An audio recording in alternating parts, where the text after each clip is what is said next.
Okay, I think now I switch back to English and give the word to Stefan Heb, who will shortly introduce our guest speaker. Please, Stefan. Okay, thanks a lot, Walter. Hello, everyone. I'm very pleased to have been able to play a role in the coordination of this session and to act as the moderator during the session, as well as to now briefly introduce today's speaker, Matthew Ehret. Matthew Ehret is a universal intellectual and a free thinker of a not too common kind, someone who strives to get to the ground of all kinds of things that are of human concern.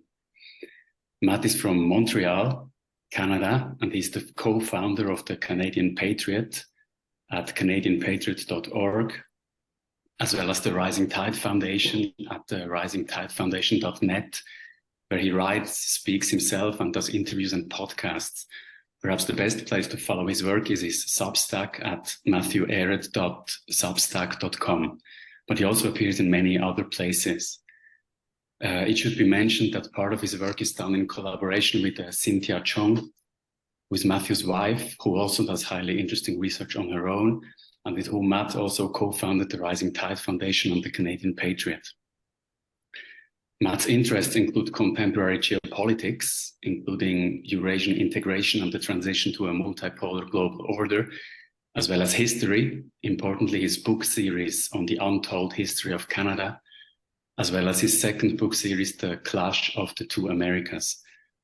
But also science and philosophy, with, for example, a recent book called Science Unshackled, as well as in what has been a recent focus, I think, of his, the occult, that is the more hidden forces behind politics and society, and how this has spanned all of known human history. Matt does all this from a starting point that is humanist as opposed to transhumanist or anti-human, Republican and democratic as opposed to oligarchic and imperial, win-win cooperation oriented as opposed to zero-sum logic based, and viewing the sovereign nation state as a force that can potentially be used for good against technocratic supranational recipes of the current elites in power in the Washington, London, Brussels axis of the Western Empire in the current end stage of the hegemonic unipolar moment. In today's talk, Matt will address the influential force that is more and more commonly referred to as the deep state, a term referring to a combination of the permanent security and intelligence state and the financial and other oligarchic elites that hold important parts of actual power beyond and above formal democratic politics. While this deep state is often presumed to come out of the United States, Matt will argue today, I suppose, that one needs to not forget the British Empire and the British connection more broadly in all this. With this, I'm very pleased to welcome Matthew Ehret to this talk with the title, Understanding the British Roots of the Deep State. Matt will talk about 50 to 60 minutes, following which we'll have a question and answer session and more broadly a discussion. Matt, thanks a lot for being here, and the floor is yours. Oh, thank you, Stefan, for that very generous opening remark, and I hope I can live up to even a fraction of the content you just described. And I like the fact that you also pointed out that the transhumanists are more properly, they should be labeled anti-humanists. It's a bit of a misdirection, because frankly, they want to transcend human nature because they despise human nature. And partially, I think that there's an element of psychology here within oligarchical traditions that are always feudalistic, that go back to ancient times, which have hate of the self and hate of the other as two conjoined aspects of this perverse problem that's been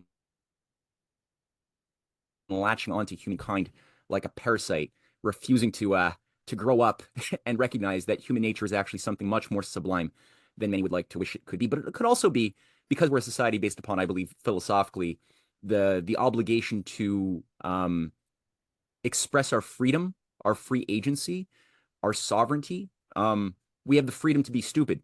We have the freedom to be mediocre. We have the freedom to adapt to very mediocre or subhuman standards, which get very bad. If that allows itself to be normalized for too many generations, we run into periodic, very bad crises, which in hindsight, we could label as dark age periods, you know. And this occurs not just in Western civilization, where we've mapped out dark ages, civilizational meltdowns, but it occurs also, we see traces of this in Asian history. Within every single cultural matrix has their examples of periods where there's something, as much as there's something universal about wisdom, thinking about the meaning of your life that transcends our existence, that's going to impact our kids. You know, and usually when those considerations are met, whether you're Hindu or Buddhist or Chinese or Christian or Jewish, whatever, if you tap into that, your discernment will be infinitely better and more, aka wise, than if you were just making selfish moment-to-moment decisions with no regard for those who came before or after you. So just like we have something universal about wisdom, we also have something universal about folly and corruption. Whether it's the Aztecs, you know, carrying out 80,000 mass sacrifices in the course of a year to appease the gods, that's something that happened even before you had European presence in the Americas. That was already a degenerating problem. And just like today as well, you know, we have a devaluation of human nature to such a degree that we're possibly going to permit for the killing off, the culling of a major part of the human species. Many innocent people could die by war, by famine, by other forms of human-made operations that don't need to happen, but are being pushed because certain social engineers who believe that feudalism is somehow something worth restoring because it involves more control by a small elite class over an Untermenschen majority. Because they believe that, they're pushing us with our consent into allowing that to happen, even embracing this type of insanity. So today in my presentation, I'm going to try to add a little bit of definition to this very innocuous, broad term called deep state. And as Stefan, as Walter have pointed out, I'm going to introduce the British imperial angle to it. And I don't want people to think that I'm attacking the British people or even the British government per se. That's not what I'm going to be talking about today so much. Nor am I trying to isolate the deep state as only British. I'm not trying to do that either. There's something even more than that. However, it's going to be important to get rid of this shadowy bureaucracy that, you know, that a lot of people, it's very difficult to get an identity around this thing, that I'm going to try to do that by getting at this thing that is the British, that was and is the still undead British Empire to this very day, with its deep penetrations into North America. So let me start by doing something. I was first asked to do this presentation by Rainer Filmich a couple of years ago. So some of what I'm going to say I've already done in that presentation, but I know many people have not seen it, and I added some things over the years as well. So I'm going to introduce something for Canadians who might be listening to this recording first and foremost, which was a surprise. We know that Justin Trudeau is embodied some of the most technocratic, inhuman policies under a pandemic process, which destroyed a lot of lives. But many Canadians thought that Canada was a sovereign country with just a bad leader. And I profess through my research and my book series that I think I've proven quite well. We are not a sovereign country. We never have been a sovereign country. And I think that this particular YouTube video, it's 1 minute long, showcasing an oath of allegiance that every prime minister has to deliver, both an oath of allegiance as well as an oath of secrecy, indicates or gets us towards thinking about what the problem both of Canada but also the world more broadly is actually more tied into. So let's just listen to this little oath of allegiance by Justin Trudeau as he became a member of the Queen's Privy Council, today the King's Privy Council, and the Prime Minister. So here we go. Justin P.J. Trudeau, do swear that I will be faithful and bear true allegiance to Her Majesty Queen Elizabeth II, Queen of Canada, her heirs and successors. So help me God. I, Justin P.J. Trudeau, do solemnly and sincerely swear that I shall be a true and faithful servant to Her Majesty Queen Elizabeth II as a member of Her Majesty's Privy Council for Canada. I will, in all things to be treated, debated, and resolved in Privy Council, faithfully, honestly, and truly declare my mind and my opinion. I shall keep secret all matters committed and revealed to me in this capacity, or that shall be secretly treated of in Council. Generally, in all things, I shall do as a faithful and true servant ought to do for Her Majesty, so help me God. I, Justin P.J. Trudeau, do solemnly and sincerely promise and swear that I will truly and faithfully, and to the best of my skill and knowledge, execute the powers and trusts reposed in me as Prime Minister, so help me God.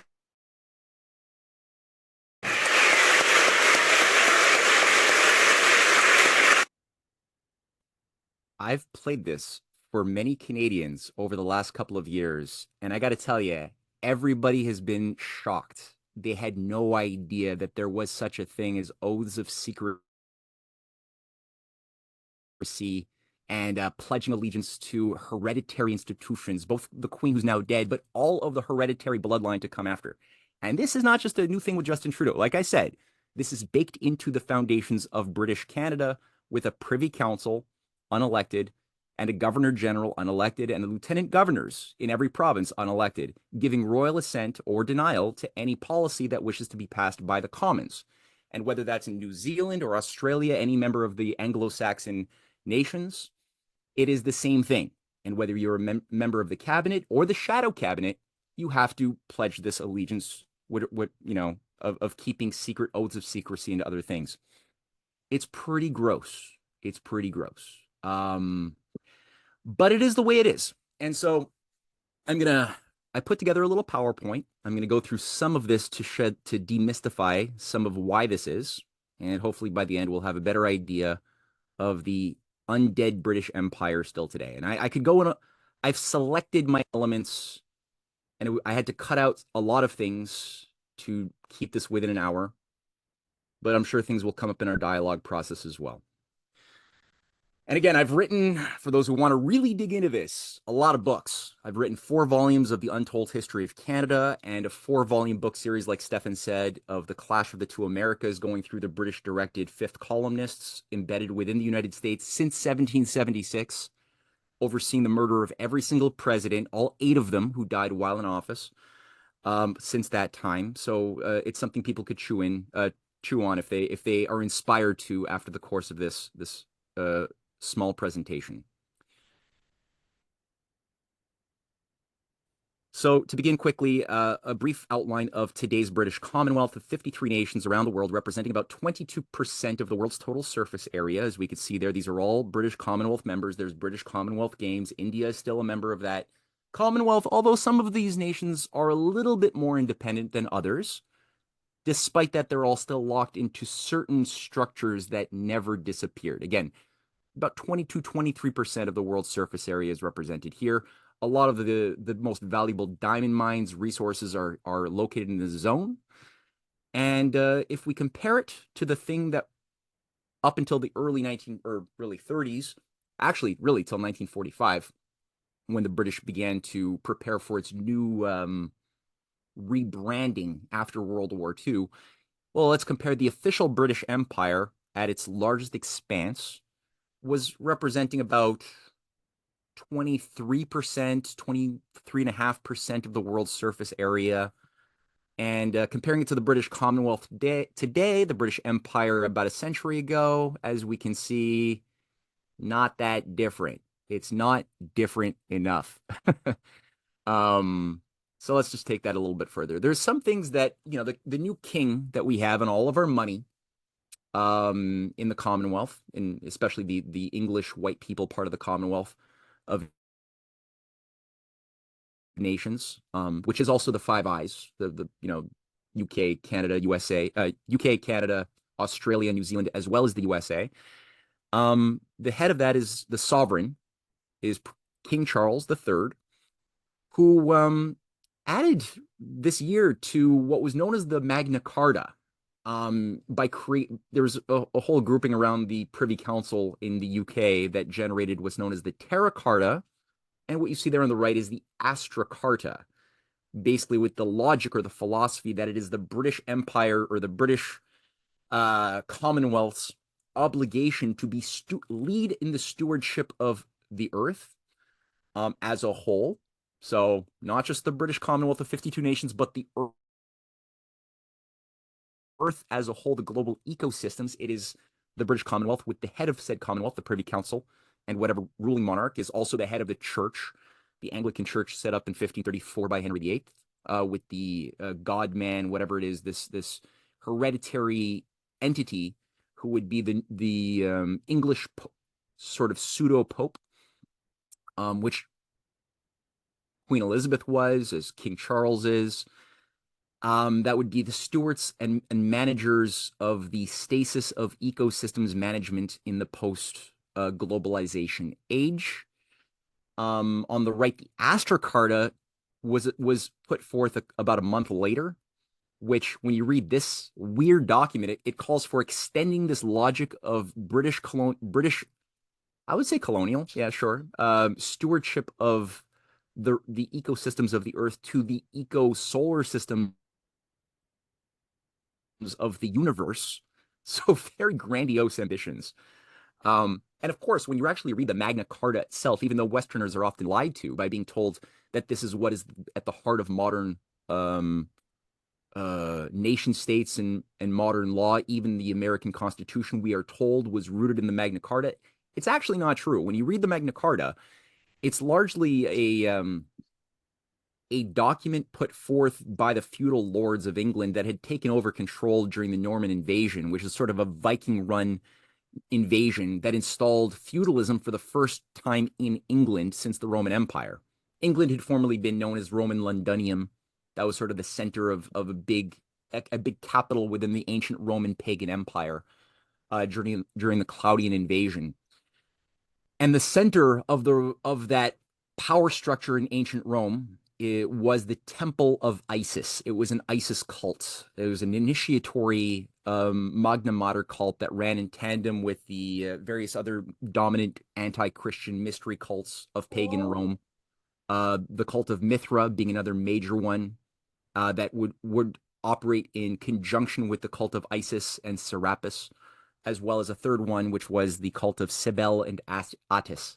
All three of them kind of had their distinguishing characteristics, but all were initiatory occult agencies that had a high priesthood that channeled messages from demons and gods to the elect. That was part of the organizing structure of the Roman Empire. And these were all the enemies of Christianity in the early years. So the Temple of Isis, the center of Isis, was Londinium.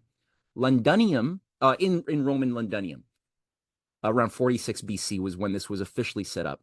The Temple of Isis location is in a place today known as the City of London. It's a square mile region, which I'm going to say a little bit more about later. This is very important, though. That square mile is sort of known. There's a movie called The Spider's Web that was done not too long ago. It's quite good, just to get across the extrajudicial power, the supra-sovereign power of the square mile, where it's today the financial center of the world, as it's been for a long time. It has its own juries, its own police force. It's very weird. But like I said, that location is where the core temple of Isis was 2,000 years ago. And the Magna Carta was created, and inside of it, it enshrines the sacred privileges of the City of London to be defended and maintained above the laws of the nation and above the laws of any nation. And that's part of the Magna Carta originally, the 13th century. So this expansion of this logic of a feudal oligarchical elite that does seem to go back to ancient times was enshrined philosophically within the Terra and Astra Cartas as well. So this is what Prince Charles represents, whether he knows it fully or I don't know what he knows or doesn't know. I don't know. I'm going to admit that I have no idea what he knows. But he's got his own, certainly has a sense of grandeur. Jetzt bin ich da auf etwas drauf, das redet Englisch. Ich habe den Link aufgemacht. Sorry, somebody needs to go in. Yeah, there we go. Thank you. And when he was made the king, part of that is he changed the oath to, or the title of the King of England, from being defender of the faith, which it was under Henry VIII, to becoming defender of the faiths, as in all faiths on the earth. So he does see himself as being sort of a universal religious figure, kind of not that dissimilar from Pope Francis, both of whom played a role in the Great Reset since the very early stages of the Great Reset. And this is a little tweet. The first official tweet in June 3rd, 2020, announcing officially the terminology of the Great Reset was actually made, though many people don't know this, by King Charles, Prince of Wales himself, where he wrote, "As we move from rescue to recovery, we have a unique but rapidly shrinking window of opportunity to learn the lessons and reset ourselves to a more sustainable path. It is an opportunity we have never had before and may never have again. We must use all the levers we have at our disposal, knowing that each and every one of us has a vital role to play." What a great man. So he was actually assigned, and I don't think he was like I don't think he's a giant brain, but he was it's strange, it's interesting that he was the one assigned to announce the Great Reset. And he's been involved with the World Economic Forum since the 1970s, very closely with Klaus Schwab, as was his father, the founder of the World Wildlife Fund for Nature, Prince Philip, who, prolifically said how much he wants to be reincarnated as a deadly virus to solve overpopulation. That Prince Philip, that's Allgemeine Zeitung, that was a German newspaper that he gave that interview in the 80s. And again, his role as the founder of the World Wildlife for Nature, and at times president of it, is not to be ignored or as seen as something different.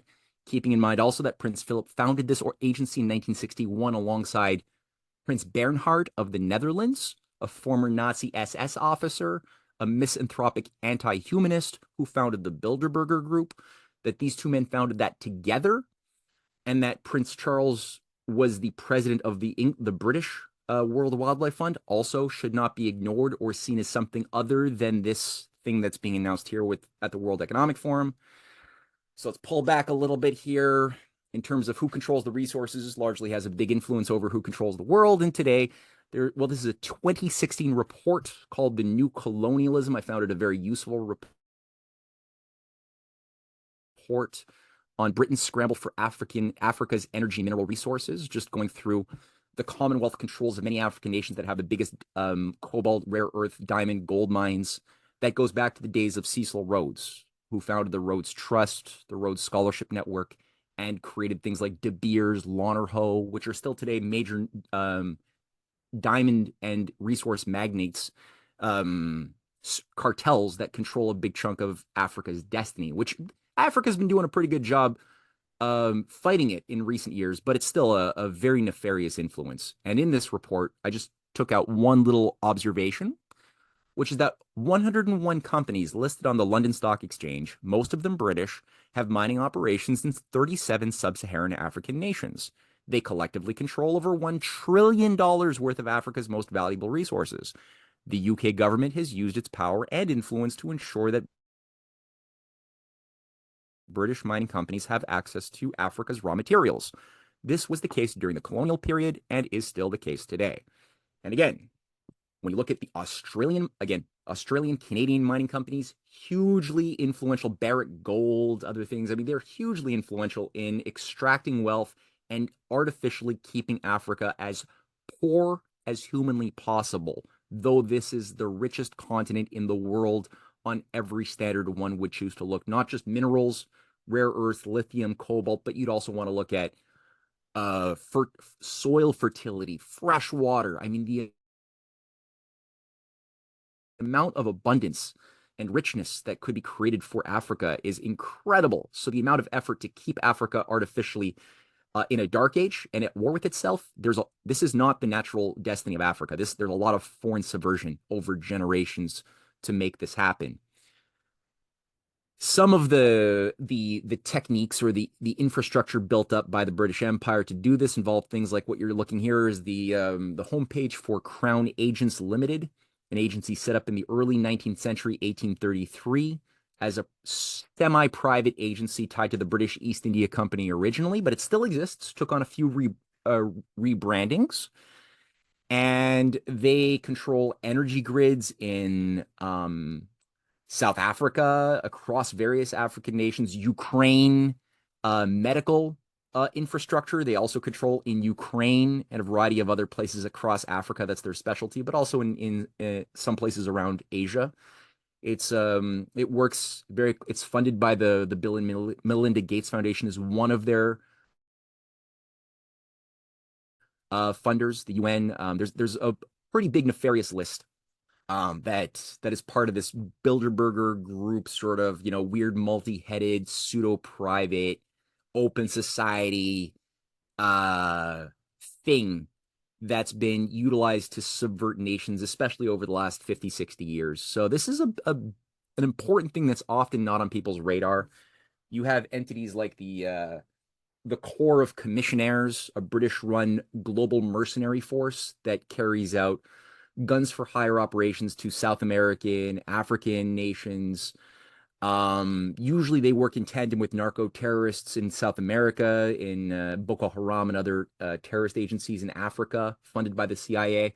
That's one of the main infrastructure points is the Corps of Commissionaires, created in 1859, still exists, very influential, highly, I don't know whether you're not allowed to speak about this in polite society or what, but nobody does, even though it's not a secret thing. So it's weird. There's like these little mental electric fences, right, around people's minds when they go through university and find themselves working in think tanks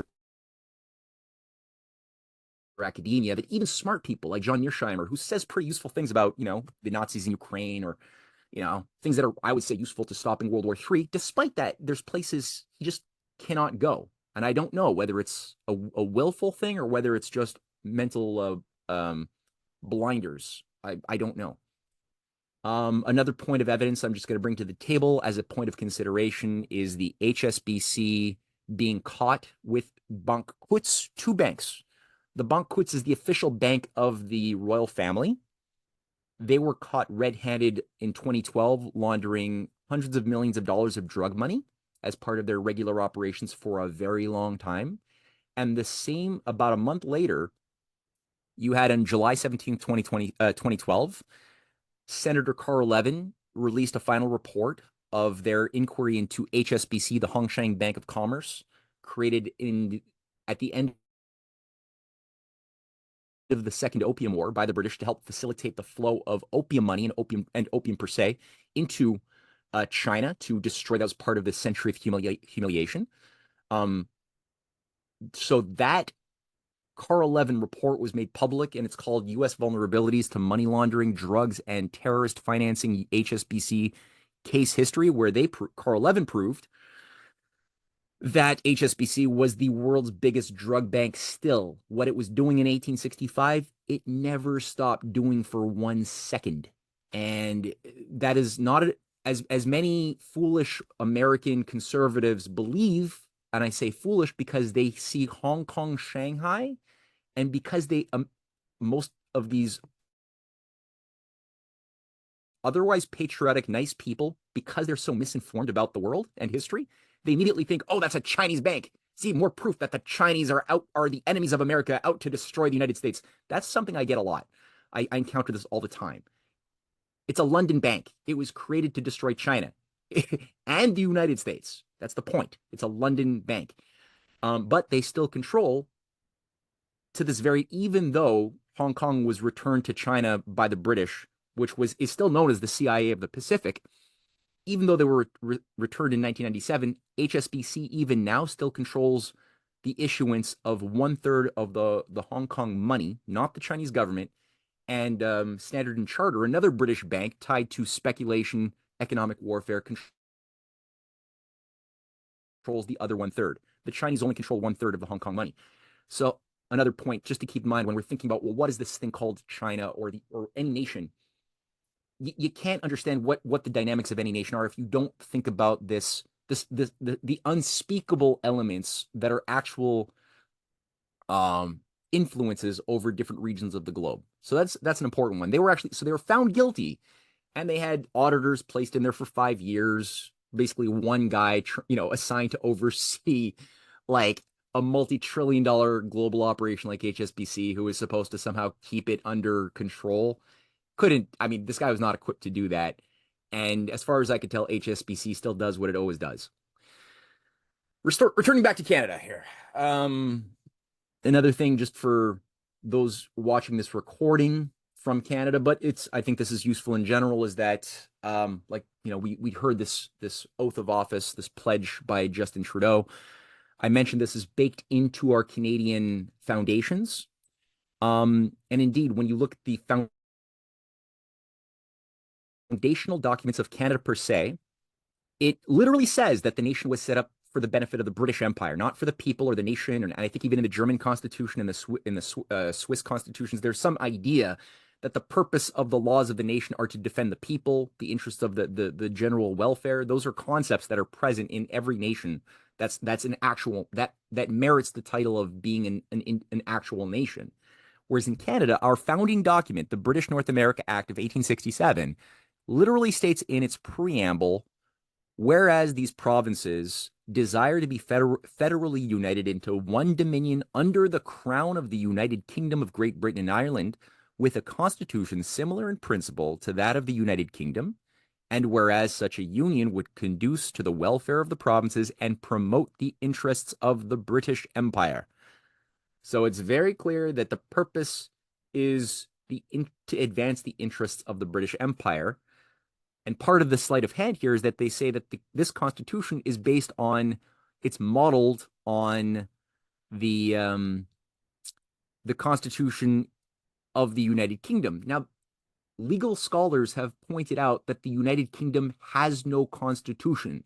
It has centuries of random legal documents as part of the common law, very, very relativistic. It's law by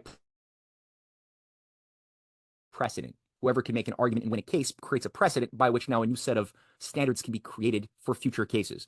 There's no actual principle of law in the British philosophy.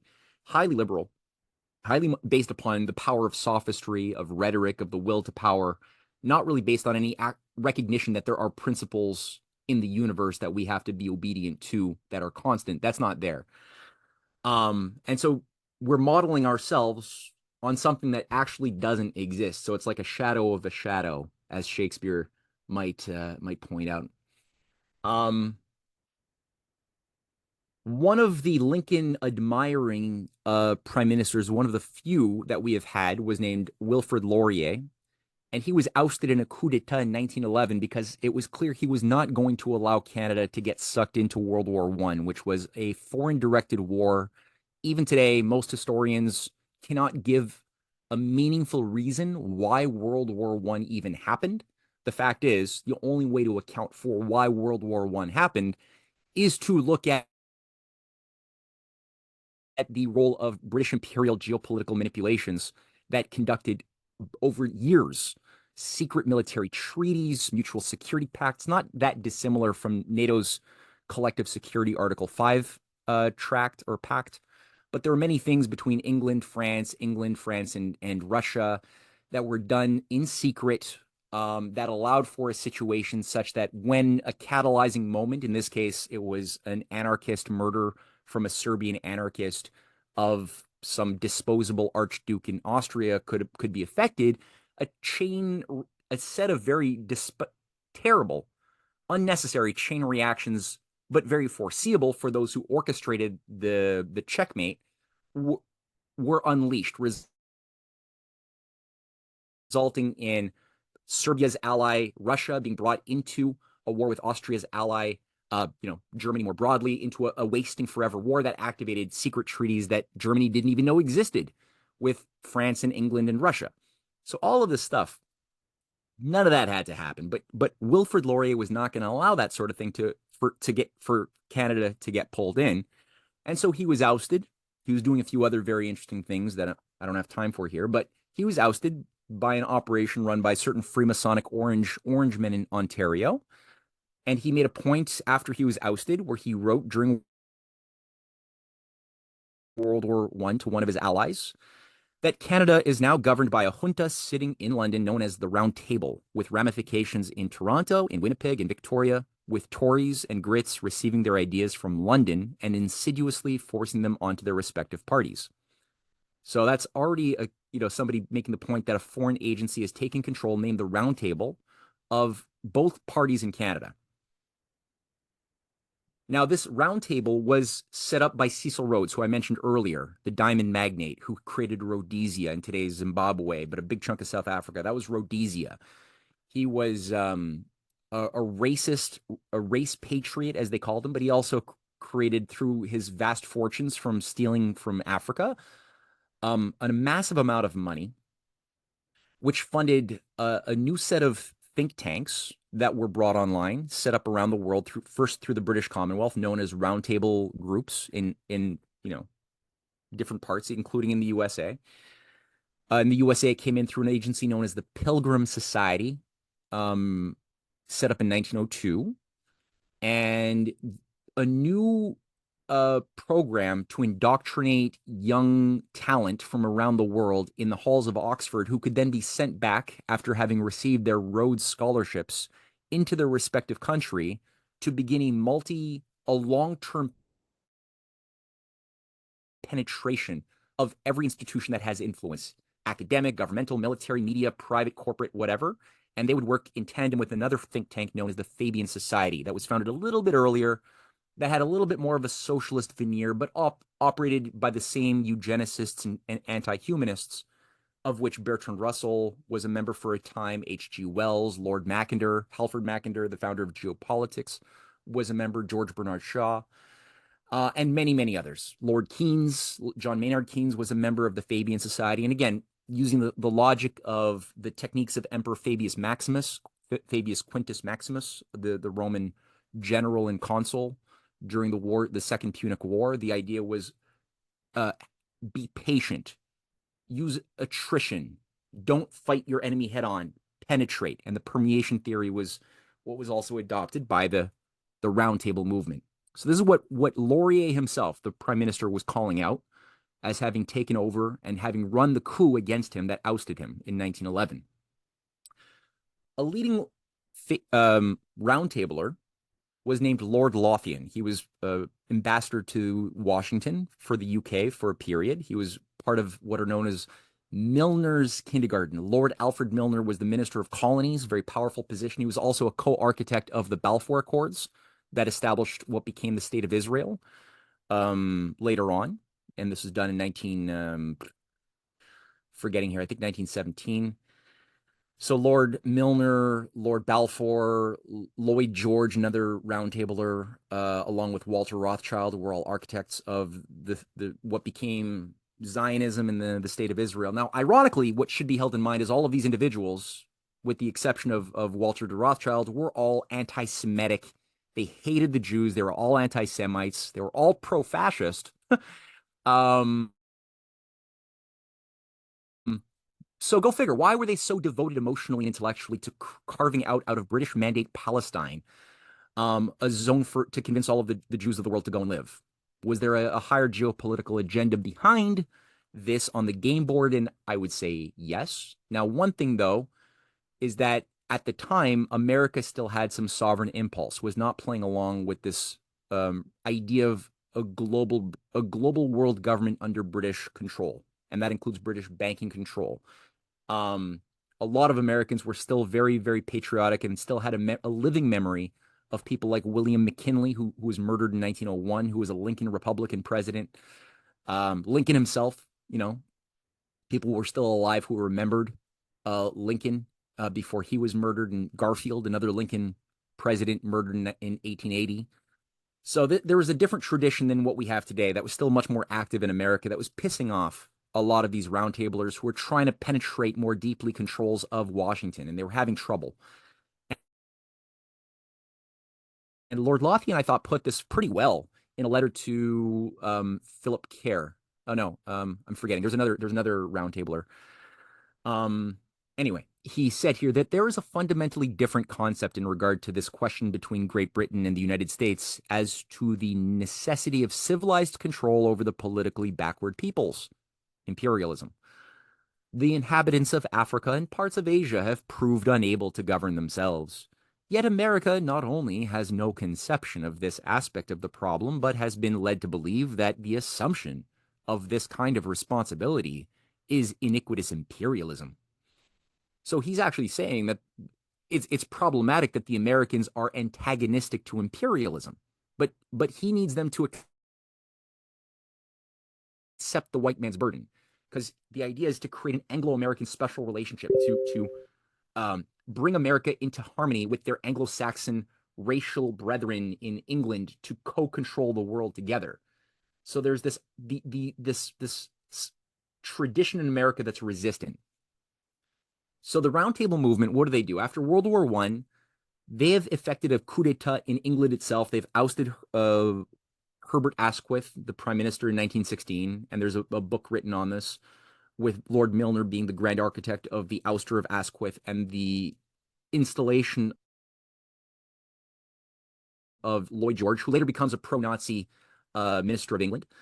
But he becomes prime minister, overseeing not just World War I, but really what they really wanted was for the Round Table to control the solutions to World War I, which was one world government, with the logic that because we allowed sovereign nation states to exist, they create war and the only solution is one world government, right? A non-elected elite of scientific managers who will be untainted by electoral considerations to impose scientific management of our limited resources.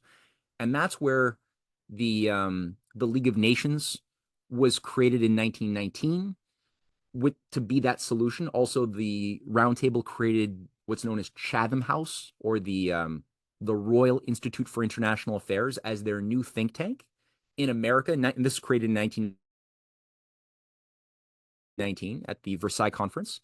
At that same meeting, they also created, and this is where the Versailles debt repayments were imposed onto Germany at that same moment. In America, they created at that same time a think tank known as the Council on Foreign Relations, which became the American branch of the Roundtable movement. Chatham House in London being, or the Royal Institute in London being the mother of the motherships. This is what Hillary Clinton called the mothership in 2009. But the problem was, due to a nationalist patriotic sentiment of very smart people from both sides of the aisle in Canada, in the United States, in some parts of Europe, mostly in Ireland, but also in Russia, in China, in India, well, not in India at the time, but in China, in Russia, in some parts of Austria, there was a non-willingness to give up sovereignty to this global body. And so by 1923-24, it became clear the League of Nations efforts at a one world government under eugenics scientific priesthood was failing. It did fail. They tried again in 1933 with the London Economics and Monetary Conference to solve the Great Depression, with the idea that the Bank of England and the City of London and the League of Nations were going to be the replacement for sloppy decision-making. And it was only because of the United States under Franklin Roosevelt, who pulled the United States out of the delegation, out of all of the meetings, that the whole conference was torpedoed after several months. So that subverted the second effort in the 20th century to have a one world government under a new world order. And then they had to try again with a little bit more of an aggressive push now by putting forth their more brute force Nazi fascist battering ram, which manifested in a lot of what became World War II. But that also failed when it was becoming clear that the Nazis were not quite, or that Hitler's generals were putting forth a strategy that was risking rendering England and the Anglo-American pro-fascists, and again, I speak of King Edward the Eighth, the pro-Nazi king who taught Queen Elizabeth the Hitler salute, and you had many fascists in America, like Mussolini and Hitler were on Times Magazine like 18 times. So it was really being promoted as the economic miracle solution to all of our economic problems, fascism. but they were running the risk of becoming junior partners in the New World Order. And Hitler, following the advice of some of his generals, had the idea of becoming the senior partners, which only some British imperialists and American imperialists wanted to go along with. Other ones thought that that was not a sacrifice they were willing to make at that time. And so they ended up putting down their Frankenstein monster with the idea that they could reorganize and live to fight another day and carry out their New World Order attempt, perhaps if they think a little bit more multi-generationally. And this is where you had in 1944 an effort led by Lord Maynard Keynes of the Fabians to bring about a one world currency under the Bancorp at the Bretton Woods Conference, under the Bank of England control, which failed. And then, we had what I'm about to say. Franklin Roosevelt has been highly slandered by some and misrepresented by even those who like him. So even many Democrats today who think that they like him, they actually like a fake image of him that they don't even know, which is why they support things like the Green New Deal, thinking that it's like a carryover of what was done by the first New Deal in the 1930s and 40s. That's actually not true. And I'm going to say a little something about that. But Franklin Roosevelt was a Lincoln American, a Lincoln patriot, even though he was a Democrat, and his policies very much inspired John F. Kennedy, who was trying to revive his program, which involved a war against Wall Street and the City of London at the same time as it was reviving a constitutional banking process through what's known as the Reconstruction Finance Corporation. It was sort of he used this agency like a national bank to provide loans for businesses, enterprises, as well as the basically activity that created amazing amounts of job and increased the productive powers of labor by building, electrification grids across the backwards, ignorant, illiterate Tennessee Valley area, the South, which was still ignorant and racist. And he transformed this through careful planning, but also that was not just totalitarian or state-directed. It was based on a synergy with a huge blossoming of private enterprises as well as national power. So both of these things were growing at the same time. It's not an antagonism if it's done a certain way. And this is, again, what JFK was inspired by. Now, he said to his son, who was also his personal assistant, at the end of World War II was winding down, he said that, any number of times the men in the State Department have tried to conceal messages to me, delay them, hold them up somehow, just because some of those career diplomats over there are not in accord with what they know I think. They should be working for Winston, that is Winston Churchill. As a matter of fact, a lot of the time they are working for Churchill. Stop to think of them. Any number of them are convinced that the way for America to conduct its foreign policy is to find out what the British are doing and then copy that. I was told 6 years ago to clean out the State Department. It's like the British Foreign Office. Very interesting statement that he made before he dies in a very premature way. He also said in another discussion, I think this is at Yalta, again, his son recorded this in a book called As He Saw It, published in 1946, after his father had died. He records a discussion he had with his father at Yalta saying, I am talking about another war, Elliot. I'm talking about what will happen to our world if, after this war, we allow millions of people to slide back into the same semi-slavery. Don't think for a moment, Elliot, that Americans would be dying in the Pacific tonight if it hadn't been for the short-sighted greed of the French and the British and the Dutch. Shall we allow them all to do it again? All over again? Your son will be about the right age 15 or 20 years from now. One sentence, Elliot, then I'm going to kick you out of here. I'm tired. And he's going to bed that night. This is the sentence. When we've won the war, I will work with all my might and main to see to it that the United States is not wheedled into the position of accepting any plan that will further France's imperialistic ambitions or that will aid or abet the British Empire in its imperial ambitions. Very clear statement of intention here. But he dies. April 12th, 1945, he's dead, right? No autopsy. Nobody has an idea. He was just elected. And instead, an Anglophile idiot, a proto-George Bush Jr. type of character is brought in to replace him in the form of Harry Truman, who invites Winston Churchill to practically live in the White House in these early sensitive periods in 1946, 45 to 46. And what happens? You have Wallace first, is Henry Wallace, the vice president, is replaced with Truman. So Truman's infused in there. Roosevelt dies. Again, no autopsy. So people say natural death. I'm sorry, no autopsy was done. And in fact, Stalin had his own people investigate this, and Stalin was convinced till the last days of his life that Winston Churchill's people poisoned Roosevelt, and told that to Elliot, who interviewed Stalin about this.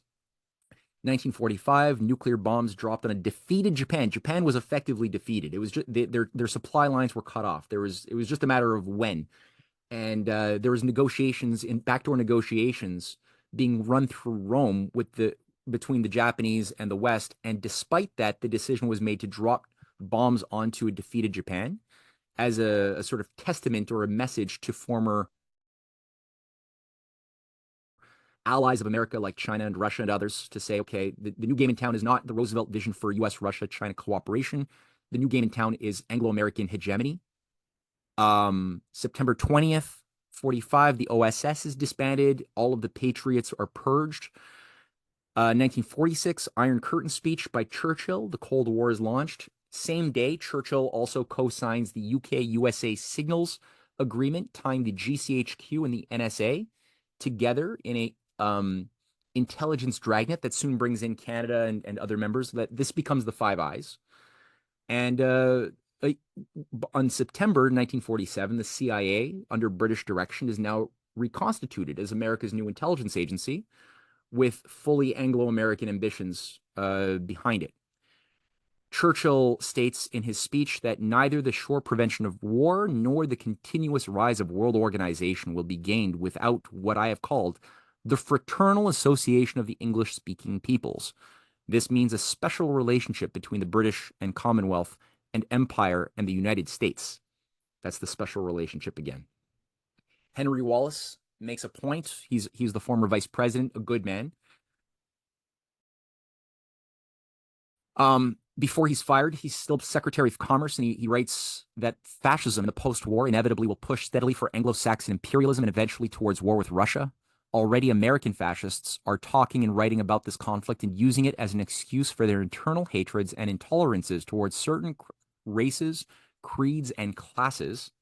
So he's already talking about this takeover that FDR was aware of this foreign, agency that was pushing fascism.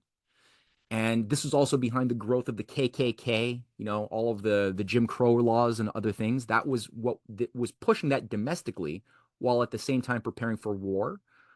The IMF is taken over. So these Bretton Woods institutions that were supposed to be conduits for global development are now hijacked.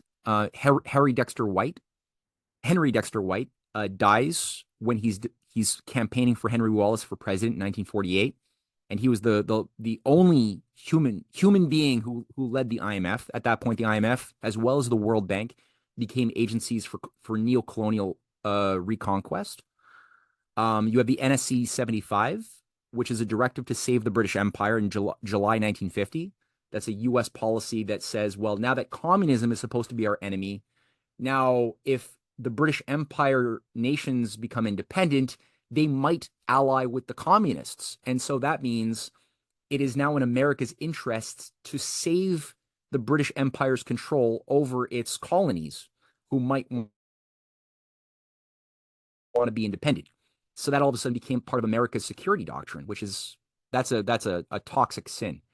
Clement Attlee, who replaces Churchill, gives a bold warning. He's probably one of the few decent prime ministers of the UK, where he says, over and over again, we have seen that there is another power than that which has its seat at Westminster. The City of London, a convenient term for a collection of financial interests, is able to assert itself against the government of the country. Those who control money can pursue a policy at home and abroad contrary to that which is being decided by the people. A few examples of some of these Rhodes Scholars who managed the Cold War, I think, are useful to keep in mind. You have got people like George McGee, You got she's a variety. Escott Reed, the founder, a Canadian Rhodes Scholar who founded NATO, or who created the framework for NATO 2 years before NATO was created. Dean Rusk, who orchestrated the Korean War as well as the U.S. support for France and Vietnam, and then the Vietnam War, as a Rhodes Scholar, trained in Oxford. Senator William Fulbright, who also created a Fulbright scholarship program, very influential in the United States, was a Rhodes Scholar, a big promoter of basically globalization. Also, William Yandell Elliott, the guy in the middle, he ran the Chatham House of Harvard, and he was the mentor of Sir Henry Kissinger. Kissinger being a guy who was knighted by Her Majesty the Queen and made a member of the Order of St. Michael and St. George in 1993 for works for the British, basically benefiting the British Empire. Pierre Elliott Trudeau, a Fabian Society manager and puppet, was also trained by William Yandell Elliott. Zbigniew Brzezinski was a Yandell Elliott boy, as well as Samuel P. Huntington, who put forth the Clash of Civilizations, was also indoctrinated by Yandell Elliott. Oliver Stone's son, Sean Stone, wrote a really good book called The New World Order in 2016, which really focuses on William Yandell Elliott per se, and I think it's a super useful book for people to purchase. It's available online. There was a period of fight back against this imperial takeover from many nations. In Italy, you had Enrico Mattei, who was assassinated in 1960, but he was a real Christian who fought for African development, utilizing his control over Italy's energy, most powerful energy company, to push for large-scale, full-spectrum development and industrial development for the poor countries of the world that had been destroyed by colonialism. You know, you had Ulf Sandmark, Charles de Gaulle. You had Bobby Kennedy, John F. Kennedy, Patrice Lumumba, many leaders who were assassinated or just run out of power by CIA, MI6 run regime change during this period of the 1960s to early 70s. Even King Faisal in 75, right, of Saudi Arabia, who was an admirer of John F. Kennedy and had a plan for the industrial development of Saudi Arabia, was killed by a Muslim Brotherhood operation that had been created as a Islamist grouping by British Freemasonic agencies when Britain was controlling Egypt and still had influence over the region. So this is the Muslim Brotherhood. This is what spawned all radical Islamist ideologies like Al-Qaeda, like ISIS, that had also received a lot of government support from the USA under Zbigniew Brzezinski and Kissinger in order to weaken the Soviet Union in the 80s. This is Operation Cyclone. And last three slides here, then I'll just round it out. It speeds up now. What happens to the United States over the dead body of Bobby Kennedy, Martin Luther King Jr., is a vicious takeover steered by the Bilderberger Group, like I said, that had been created by Prince Bernhard earlier in the 50s. And you have the first point in this short, dense period of 1971 is the Inter-Alpha Group under Lord Jacob Rothschild is created, sort of with each of the member banks of the Inter-Alpha Group has a penetration into strategic countries of Europe to create this multi-headed beast with a lot of influence to push deregulation of nations, which is what happens. And 1971, same month, the World Economic Forum is founded by a protege of Henry Kissinger named Klaus Schwab, as well as he was also a student of Maurice Strong, another co-founder of this thing. Maurice Strong being a Canadian oligarch, a toy of David Rockefeller, and largely a godfather of the Green New Deal, if you ask me. And 1971, August 15th, you have the US dollar is now floated onto the floating exchange rates. That's a big one. That's what allows for the creation of the consumer society. Before that, there was an industrial model of society where money circulation and money behavior, investment and purchasing power, everything was tied to activity that was generally associated with measurable productive output in agro-industrial systems. So you could only justify having more money in circulation in that pre-1971 system, which includes Europe, if there was some associated increase of the powers of productivity that were measurable by the real world.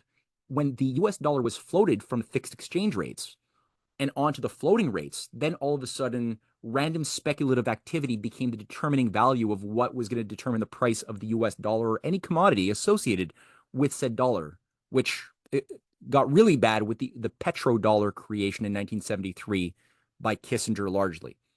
So this was a trilateral commission agency that transformed the U.S. from an industrial viable economy, and I would say all of the transatlantic community, into increasingly a deregulated consumer society focused more and more on speculating on myopic activities on the spot markets, futures markets, with no regard for the real world consequences of that type of casino logic. No more large scale planning, no more advanced science, no more leaping over the limits to growth. And like I said, 1973, the Trilateral Commission now is fully founded. And Kissinger, who runs this with David Rockefeller and Zbigniew, literally states that hold on, I gotta move my my little thing here because it's covering my words. He says here that the British were so matter-of-factly helpful that they became a participant in internal American deliberations to a degree probably never practiced between sovereign nations. In my White House incarnation, then, I kept the British Foreign Office better informed and more closely engaged than I did the American State Department. It was symptomatic. What the hell is that? This is Kissinger speaking in May 10th, 1981, to the Royal Institute for International Affairs, the roundtable movement in the UK, also known as Chatham House. He's literally speaking to his British controllers, telling them that while he was Secretary of State, he spent more time keeping the British Foreign Office better informed than his own State Department. And people wonder why he was knighted by the Queen, along with George Bush Sr., the former head of the CIA and Trilateral, who was also made a Knight of the Order of St. Michael and St. George around the same time as Kissinger was. So people wonder why that happened. And then think back to what did FDR actually warn his son, right? And last thing here is, I think Jacob Rothschild, who is at the head of the Inter-Alpha group, and I don't believe that this is a Rothschild-generated conspiracy, although he is a very powerful mercenary with his family for something higher that brought him into play a couple of centuries ago, or his family. But he says here in 1983 that two broad types of giant institutions, the worldwide financial service company and the international commercial bank with a global trading competence, may converge to form the ultimate all-powerful, many-headed financial conglomerate. And so here he's talking in 1983 about what becomes the Big Bang in London, the universalization of banking under Thatcher, or what becomes the takedown of Glass-Steagall in America in 1999 under Clinton, a Rhodes Scholar. Bill Clinton was a Rhodes Scholar, as was like 30 members of the Clinton government were Rhodes Scholars. Strobe Talbot and Robert Reich and Derek Scherer and Kevin Thome, the chief of staff of the White House, and George Stephanopoulos, the communications director, Bruce Reed, who's still there handling Biden today. Biden has many Rhodes Scholars controlling and managing him and the White House today. This is what they did when they destroyed Glass-Steagall, is they destroyed all of the separations in banking activity to allow a multi-headed conglomerate to have universal banking and thus more power and influence than any sovereign nation state, which also coincided with the Austrian school economics, the liberalization of the economy, getting rid of regulation, getting rid of national influence over protectionism. All of this was illegalized by this Keynesian, von Hayek, Friedman, after post-Keynesian, von Hayek, Friedman deregulation of the global banking system to allow now these private these were like colonial rapists to be able to gain control of all of the nations of the world. And I seem to have a last slide. I don't know what I did here. And yeah, this, like I said, unipolar end of history, right? So the idea was get rid of, Big Bang. You have a near collapse of the economy. Derivatives then are normalized by another trilateral commission stooge named Greenspan. Derivatives become the new weapon of mass destruction. Today, they're 40 times the world GDP. It's a bomb that was set to collapse. The world economy was designed to collapse in that sense. And here's an example of some of the derivatives. they far outweigh. This is JP Morgan alone. Oh no, this is the U.S. derivatives. JP Morgan has almost $100 trillion. There's at least $708 trillion of derivatives. In the United States, this doesn't also include Europe. It probably is upwards of $1.5 quadrillion. And the collapse of the real economy is measurable, where real economy has a balance of services as well as manufacturing. Our economy is purely services and financial services, especially. Last one here, Putin, and then I'll stop. He made a point a couple of years ago. I think he said it well, so I'll just end it with this. He says that only sovereign states can effectively respond to the challenges of the times and the demands of the citizens. Accordingly, any effective international order should take into account the interests and capabilities of the state and proceed on that basis and not try to prove that they should not exist. Furthermore, it is impossible to impose anything onto anyone, be it the principles underlying the socio-political structure or values that someone, for their own reasons, has called universal. After all, it is clear that when a real crisis strikes, there is only one universal value left, and that is human life, which each state decides for itself how best to protect based on its abilities, culture, and traditions. So I thought that would be a perfectly reasonable way to just end out this little presentation with the idea as well. Keep in mind that, we got the Eastern Economic Forum happening as of today to September 8th. We've got the BRICS Summit happening next month in in Russia. Putin was just meeting up with the head of Mongolia. Mongolia plays a very important role potentially in a global renaissance as part of a strategic position it has within the world. Power of Siberia 2 is going through Mongolia. That will bring a lot of Russian oil and natural gas that would otherwise be saving Europe, that should be also going down through the Nord Stream 1 and 2 to keep Europe thriving. That's been sabotaged by Europe's allies in the form of this Anglo-American thing I was just talking about. For anybody who thinks that was a Russia just really hating Germany, and as we've been told, I think Russia just hates Germany and wants to destroy Germany, so they destroyed their own Nord Stream 1 and 2. No, I'm sorry. All of the evidence it's been presented. I'm not going to go through that right now. All of the evidence is pointing to the dirty hand of Anglo-American intelligence. So there is a fight back. The fight of people like John F. Kennedy, Franklin Roosevelt, those who subverted the previous attempts at a new world transhumanist order of eugenics in the past, is still alive, but it's unfortunately not so alive in our part of the world at this moment. Hopefully that can change. But that's the point of these types of dialogues and platforms, is to get that dialogue going and get this discussion about how the oligarchy was defeated in the past, so that we can see certain common kinks in the armor, the places where Goliath can be taken down today. So yeah, I'll just end my presentation with that consideration. Thanks a lot, Matt. For this, I felt really tour de force to put all this in 1 hour, rounding it up on all sounds. Well, please allow me, everybody, to try to launch this in a direction, in a fruitful direction. With one question from my side first. Can I ask you, Matt, to address the concerns by people who may have the following worldview listening to this, hearing this elaboration of yours? So this view would be, I believe it's a standard view, very very widely held view around countries in the Western civilization, which is that we are defined by liberty and democracy, or democratic liberal societies, and so we're built on morally superior values as societies, and we are, as a matter of fact, also morally superior societies to everybody else, in particular the autocracies and the autocracies, and based on this we have either the obligation or the right and or obligation to intervene in all of the world based on this, to promote these values.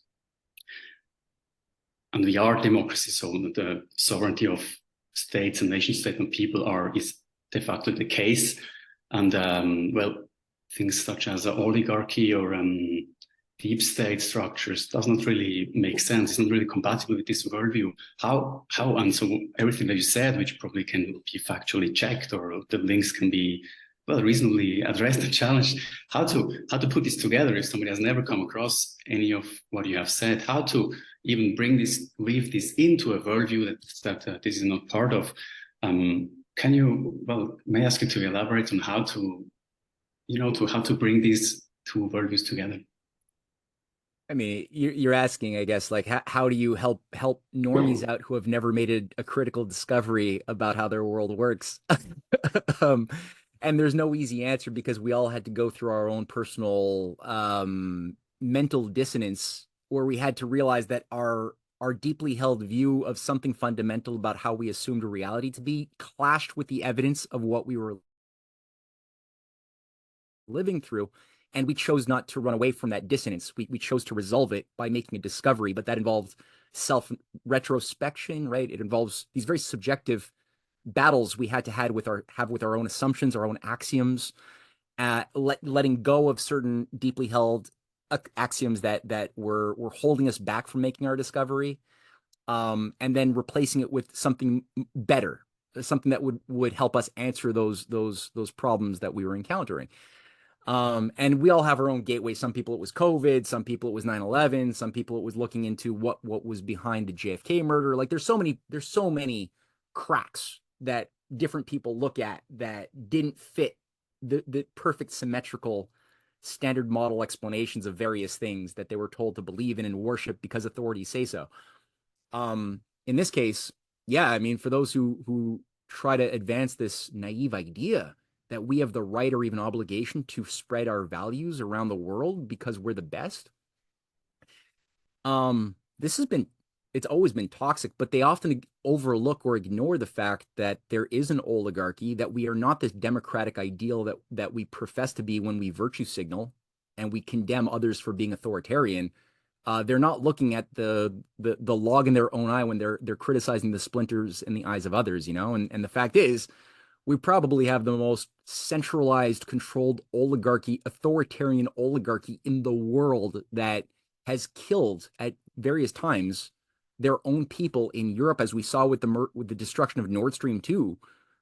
People die when that happens, People's lives are destroyed when you destroy that. 9/11 killed 3,000 people immediately in one day in America, and then many more afterwards. Vietnam killed 50,000 American lives. Were killed in Vietnam violently, as well as a couple of million of civilians living in Vietnam. And then how many more lives were destroyed by drugs, overseen by MK Ultra Tavistokian psychiatrists overseeing the Vietnam as one psychological warfare experiment, that had multiple aspects or purposes to it.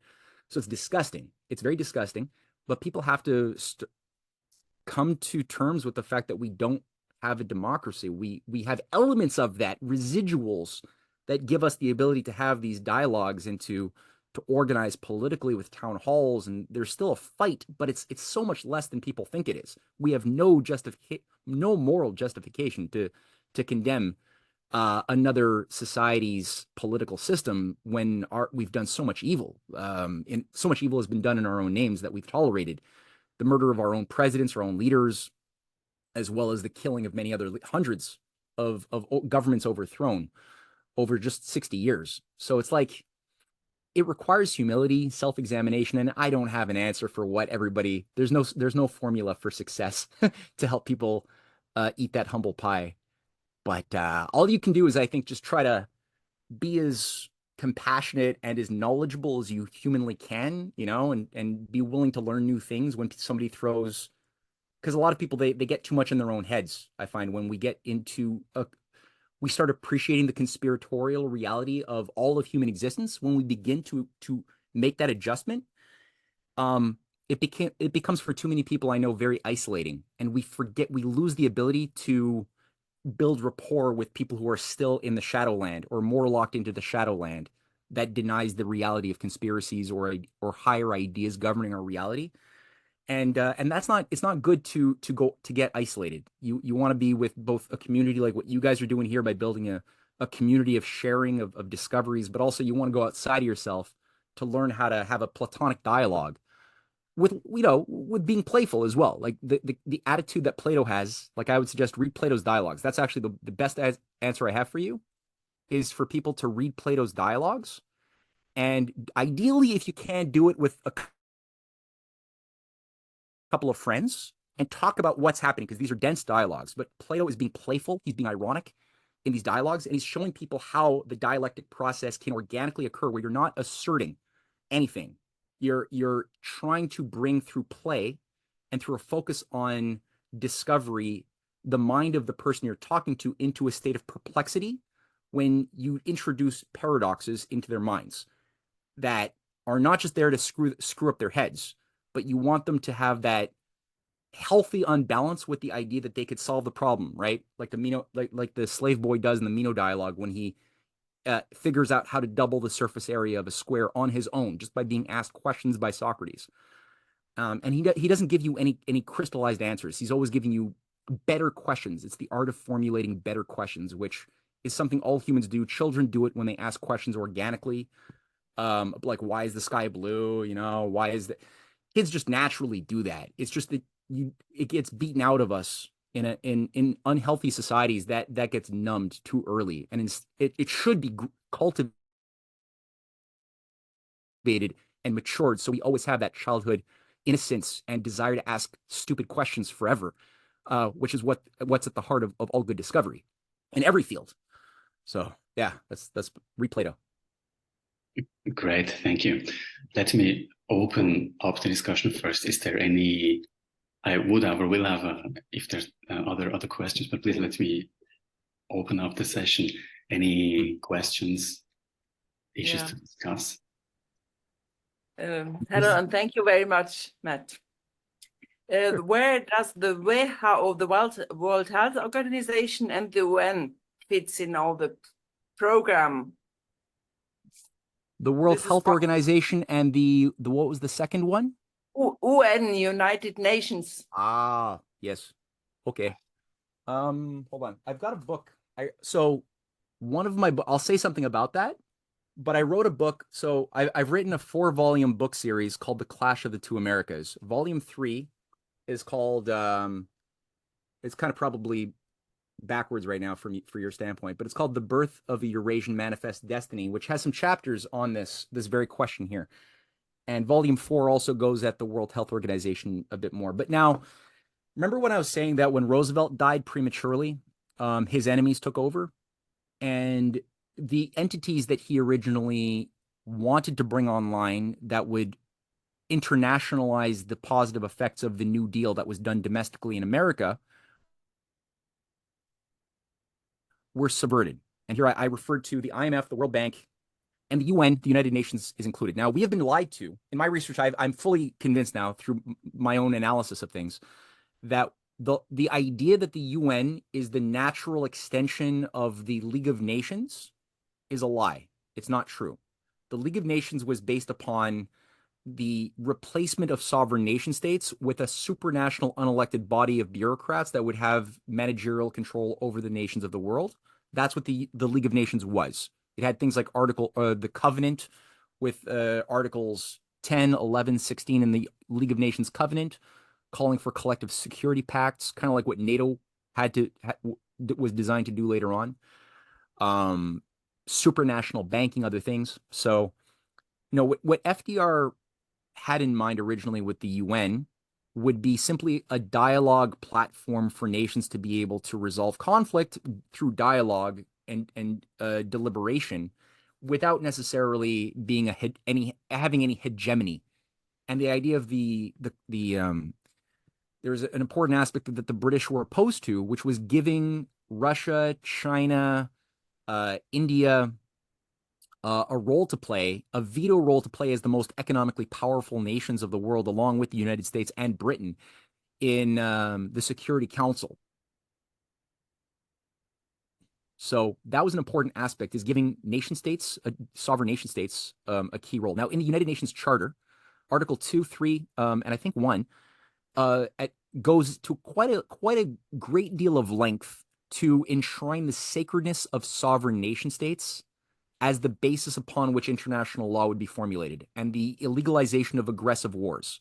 So these are very important considerations that Roosevelt had in mind when he had the concept of creating a new system that would be antagonistic to any type of imperial growth.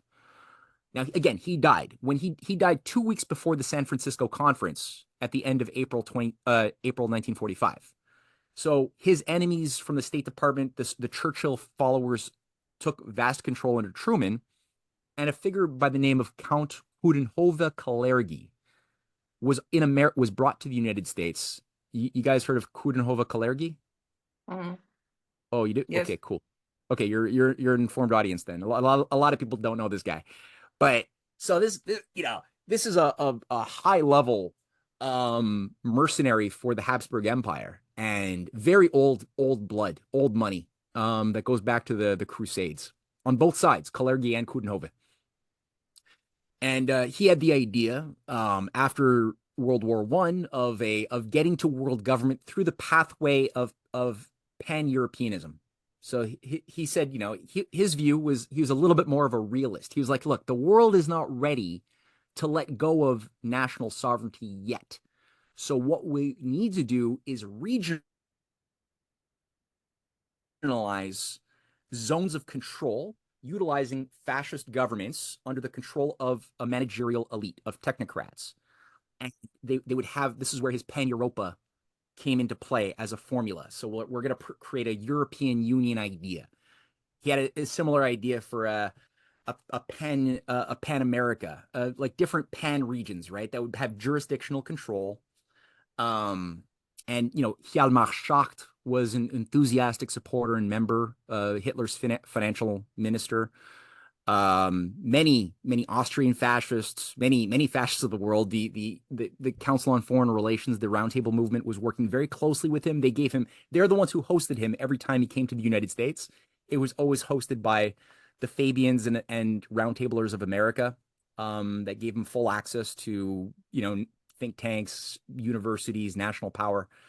And so he was brought in to guide the Marshall Plan. He was an advisor and he had a huge amount of influence that people don't recognize over the Marshall Plan, over the management of the United Nations Conference in San Francisco that created the United Nations Charter. So he introduced things like Article 52, Article 56 that allowed for regional blocks to be created. This is what was used to justify the European Union's creation later on, or NATO's creation in 1949. It was the Kalergi Articles. So he put these Trojan horses into it, right, in order to turn this thing into an instrument for control, or to not be a platform to moderate the dialogue of nation states, but to rather moderate the collaboration of imperial oligarchs. That's what he. And so within that context, you had things like the World Bank conditionalities were created to start giving loans for predatory purposes to countries who were not allowed to use the money for the loans to develop their infrastructure or other things. So anyway, that's the United Nations gets corrupt. Now, even to this very day, the UN Charter is still has things in it that the oligarchy wants to get rid of. They ultimately want to transcend the UN as we know it into something more virulent that doesn't have this respect for sovereign nations or the illegalization of intervention into nations militarily. They want to get rid of that. That's why they created things like R2P, the responsibility to protect protocols under Tony Blair. And this is what justified the Iraq invasion and other things.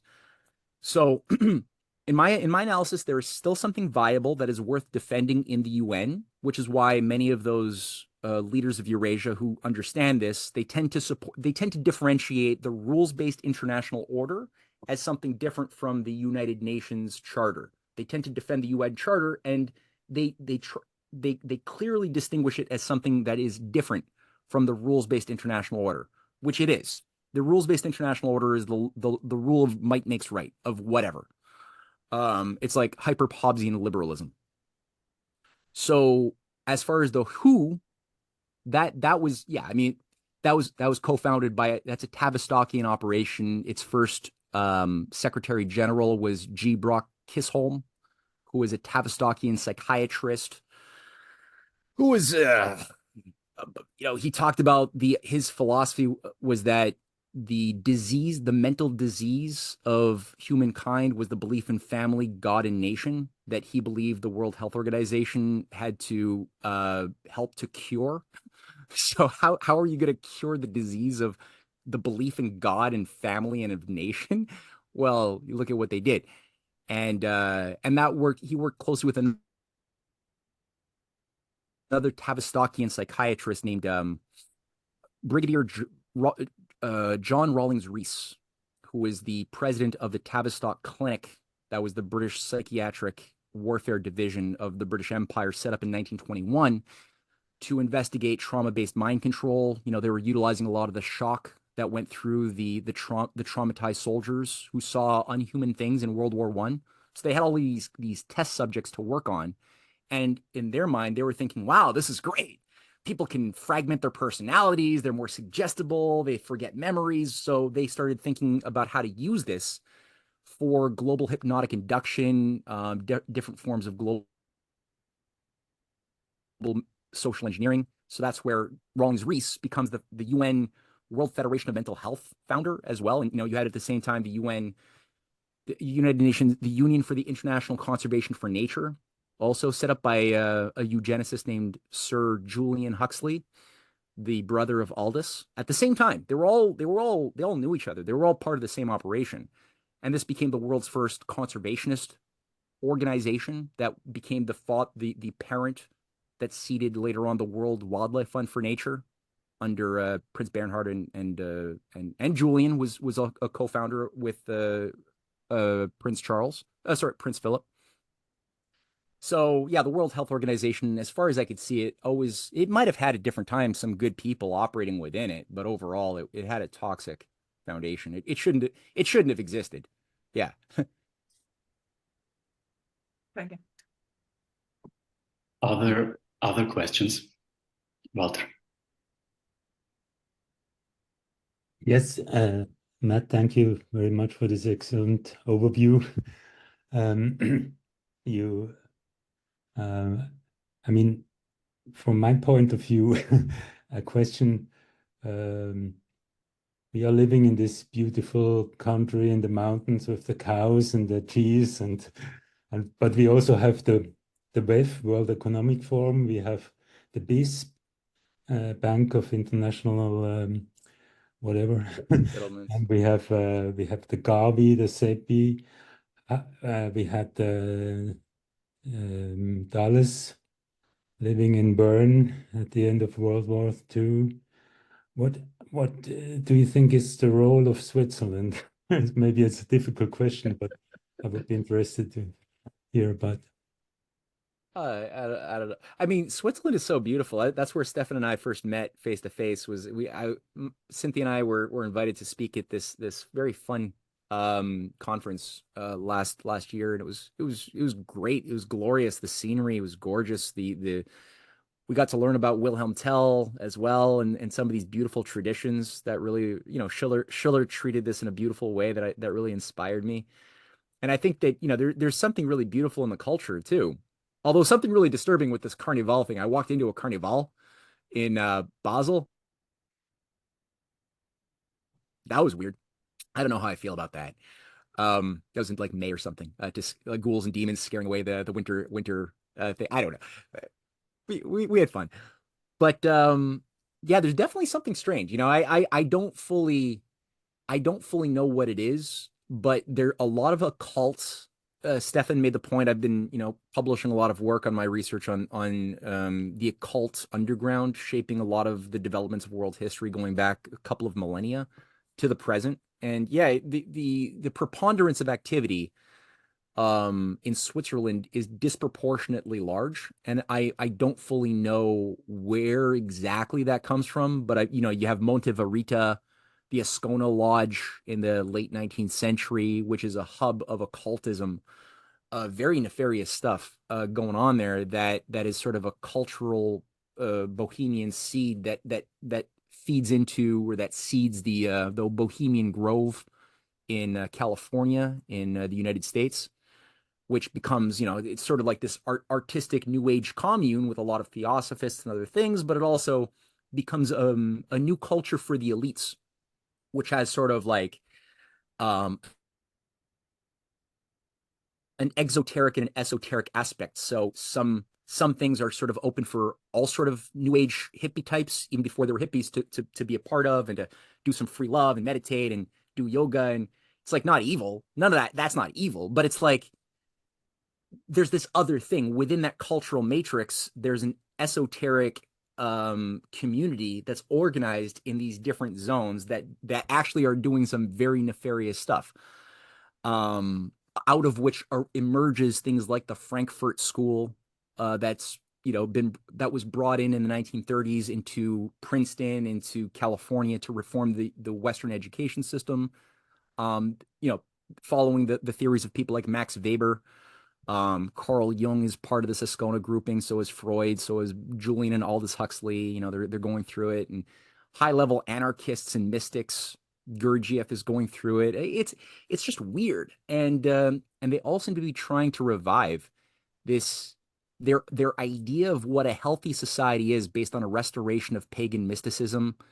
They've got their own idea of like an Odin Viking, thing that people like Hitler believed, according to Carl Jung at least. Hitler believed he was the human avatar reincarnation of Wotan, of Odin, which is also why he like loved Parsifal and the operas of Wagner so much, and the philosophy of Wagner. And you read the philosophy of Wagner, and Wagner he's an anti-Christian pagan who really wants to revive the Volk spirit, but not the pleasant kind. Like he's like into the type that ultimately leads us into human sacrifice and things, which has been around for a long time. And it's very much tied to witch covens and things that were active in Germany. It was active in Switzerland, going back to the medieval times. The Templars were engaged in this sort of thing when they were controlling international banking before they were taken down, right? They were legalized in the early 13th century, but they didn't disappear. They created the Rosicrucian movement, Christian Rosenkreuz. That movement, even if Rosenkreuz wasn't a real person, which he probably wasn't, but still, the Rosicrucian movement that was created in the late 15th century largely was a rebranded occult Gnostic Templar operation. So that had Switzerland, big parts of Germany had a lot of activity of this sort of thing. It seeded things like the Hellfire Club in England. It was being managed, it seems, by Venetian forces. Like there's stuff. There's a way to look at this rationally, but it's difficult. It's very difficult to analyze. And yeah, witch covens everywhere. Like they were doing like human blood sacrifices. A lot of it was children. Like the stuff that we're seeing today is not new. When we hear of like Marina Abramovich being the this modern sorceress witch who does spirit cooking with the Clintons and Podesta, and that's not a new thing. Like she's now assigned to be the child protection ambassador for Ukraine, which is like where how many children are going missing. This has been going on in Africa and in British controlled India for a very long time, in South America and Haiti. So it's like this didn't emerge overnight. It's getting more loud and in our face now. It's kind of like the pagan coming out party, but it's been there the whole time. This is what the early American founding fathers were battling when they were trying to deal with the Hellfire Club penetration of the early American colonies. This is what Cotton Mather was having to deal with. This was real. It's not just like he was some, ignorant Puritan, fanatic inquisitor who just hated women. Like that's what we were told. Now that there were injustices, and I'm not trying to say the Inquisition was good, because it was bad. It was run by a bunch of Dominican fanatics. It was bad. However, it existed because there was this real problem that didn't disappear, and it kept growing over the dead body of many American presidents and leaders globally. So that's the thing. And I don't know, when I look at CERN and I look at these weird pagan occult rituals that these people are carrying out, I don't believe that they actually have this power. that some believe they have to interact with demons. I don't think that they have that power, but I think that they believe that they do. And I think they have a cosmology that they believe gives them some sort of a power to tap into some dark universe by utilizing particle accelerators to open up some rift into some like Gnostic, demon thing. They have they believe a lot of this crazy stuff. Yeah. And then we have the connection to the Vatican. Sorry, I wish I could answer your question. I find it fascinating why Switzerland is like this. Huh? Sorry. What? Yeah, I just wanted to mention the connection to the Vatican. We have the Swiss guard to the Pope. Yeah, right. What's that about? How'd that happen? We have this quadratic flag of Switzerland, which is the only one except the Vatican. The two have, all the other have rectangles, so it's crazy. Yeah, it is crazy. When did the Swiss Guard happen? Like, when did that begin? To be to integrate with the Vatican? Does anybody know? Yeah. Oh, Rita knows. Rita knows. Rita, you're on mute. You have to take yourself off of mute. Yeah.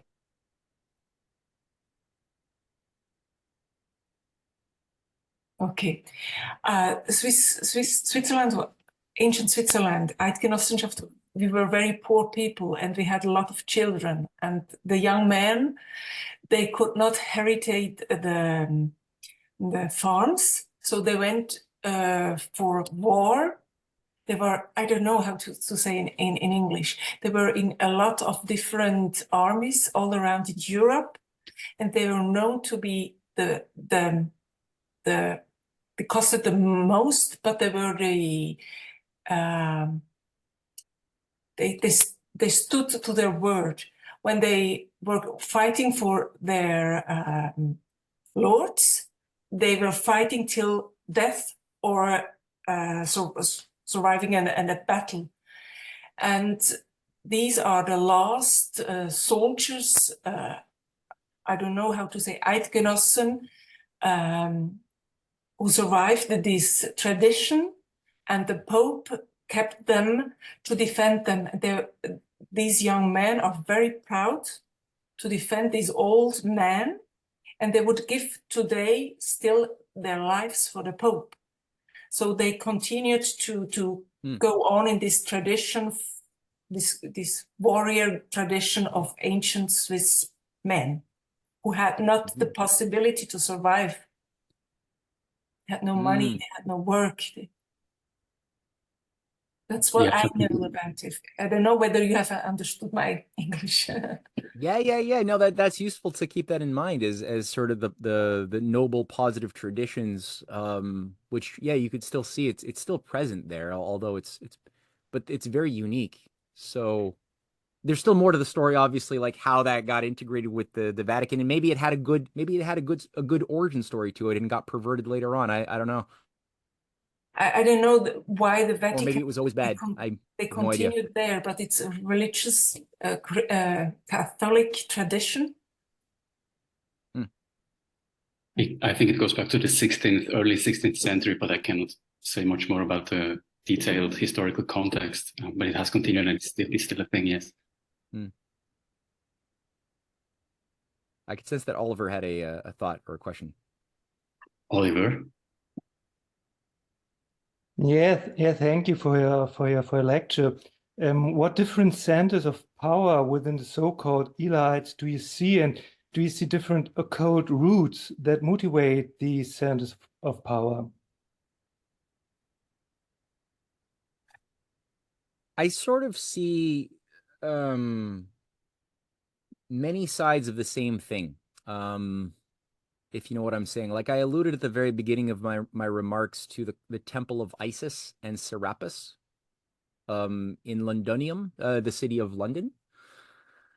When I mentioned also the three dominant pagan mystery cults of the ancient Roman period that were enemies of Christianity: Mithra, Cybele Attis, and how all of them practiced certain common rites. So they had there was differentiation amongst them in terms of ritual detail, but they all practiced, for example, the rites of Eleusis, the Eleusinian mysteries, which was and is being revived to this day. It's actually a drug rite that involves certain hallucinogenic substances, ergot being one of the big ones, that is a blight that grows on wheat that gives you a hallucinogenic trip. Mushrooms, there's certain types of fungus as well that give you a hallucinogenic thing that they knew about in the ancient times in the Americas as well as in Europe. Certain other things too. Opiates did it. Basically, there's a variety of ways to get an altered state. Hashish as well was a big thing amongst the mystic orders in the Muslim world. So you had things like the Hashashins, right? A cult of assassins that were basically induced. Part of their process of depatterning their identities and reconstructing their identities under a priesthood's management involved the consumption of a lot of hashish to transform their, and also it's more than that, right? It's there's an entire aura. They're brought into caves. They're given a near-death experiences. They're buried, like they're seduced. There's a lot of sex and death that sort of are brought into their experiences in very close proximity.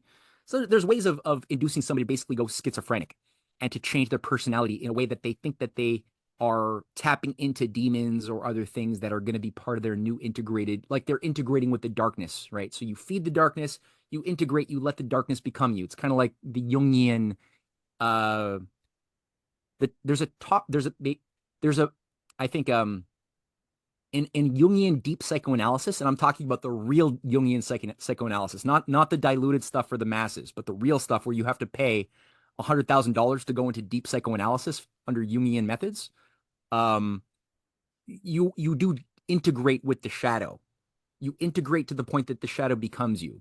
You integrate to the point that you now love things that should not be loved by humans that didn't integrate with the shadow. And it becomes like Jung believed he was channeling Abraxas, a Gnostic demon. He wrote about that in his red book. Philemon, another demon. He believed he was channeling it. It's part of the process, and he's got a little tower that nobody's allowed into, who's not one of his initiates even to this very day. He's not new. He's doing something that was already being done by these mystery cults. He believed he was an initiate into, and he probably was, into the Mithraic mysteries. So, Paris, the reason why is it called Paris? I just discovered this when I did a bit of a deep dive on the Paris Olympics. Like, why were they all fucked up, And I was asked to do a presentation, and I had to do some research, and I was like, oh my God, it got the name because of the words para-Isis. From Isis is the name of this pagan Celtic grouping that lived in this hub that was the center of the Merovingian dynasty later on. And it was the temple of Isis on the mainland, just like Londinium, the city of London, was the temple of Isis on the British Isles. And there's certain rituals associated with, like I said, animal sacrifice, probably human sacrifice, I would say, that you have within the esoteric schools of all of these mystery cults. And I think there's just they expect everybody is supposed to be initiated on some degree. There's 8 degrees that are officially recognized in all of these cults. They're at the heart of the modern, the Templars were doing this when they were taken down. So were the Hospitallers. But they weren't taken down. The Hospitallers just simply acquired all of the Templar banking and feudal lands, and they became the Knights of Malta. They actually run a big chunk of the Dominicans, the Inquisition, the Habsburg Empire was largely a Malta Catholic fascist type of structure of control that still has a huge amount of influence. As I mentioned, Count Coudenhove of Kalergi, the Habsburgs, the Thornton-Taxis family, that's still a thing. Behind Opus Dei, the push for the, I don't know if you guys are smelling or noticing that there is a nudging of the conservative Christian-minded patriots of the world into a fascist orientation right now. If you guys haven't noticed that, start looking for it because it's everywhere. It's the Jews, it's the Christians. It's there's this kind of frenzy in the air. And that nudging is being done by these agencies that represent and control people like, Eric Prince from, the mercenary operative, the Palantir operation, the other things that are pushing a version of transhumanist, but masquerading under a Christian right. But it's still transhumanism, and it's still imperialism. It's still bigoted. Christ is king. Like, you get a lot of that, like, overdoing that by a variety of surprising people like Russell Brand. Like, why are Candace Owens and Russell Brand all of a sudden pushing that? What is that? So what I'm trying to say is you have this left-hand, right-hand path. So you have a feminine, the oligarchy uses this technique of left hand, right hand. That's one of their spiritual alchemy techniques. That also involves geopolitical controls. When they want to create, they don't just create one thing. They always create two things at the same time. And the two things are going to be the things that their victims will fight over. Do you want Keynesian top-down democracy, or do you want Austrian school bottom-up libertarianism? Fight amongst yourself.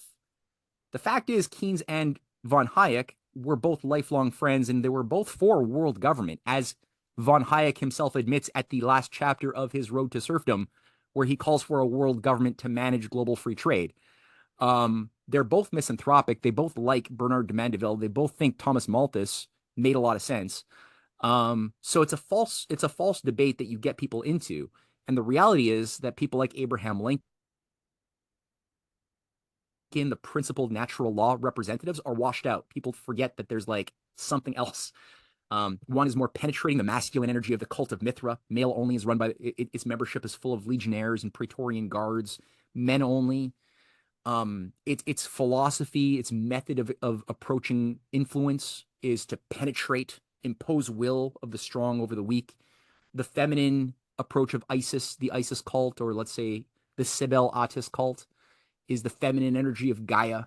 Cybele is the Roman version of Gaia, is to absorb, right? To expand your will by absorbing, to take the emotions of the masses. And instead of having one strong man enforce like a sword from above, you get the masses to become the emotional instruments of, let's say, the French Revolution or color revolutions anywhere, right? They're operating on maybe authentic emotions, but none of them mind. And you say, oh, that's the feminine energy. It's very, I don't believe in this at all, right? But this is how they're thinking about it. They're like, men are male energy. How do they define it? They say male energy is the masculine is the imposition of will. It's the use of logic onto disorder. Feminine females somehow represent the instincts, eros, sex, feelings. That's what women don't do thinking. Men do thinking.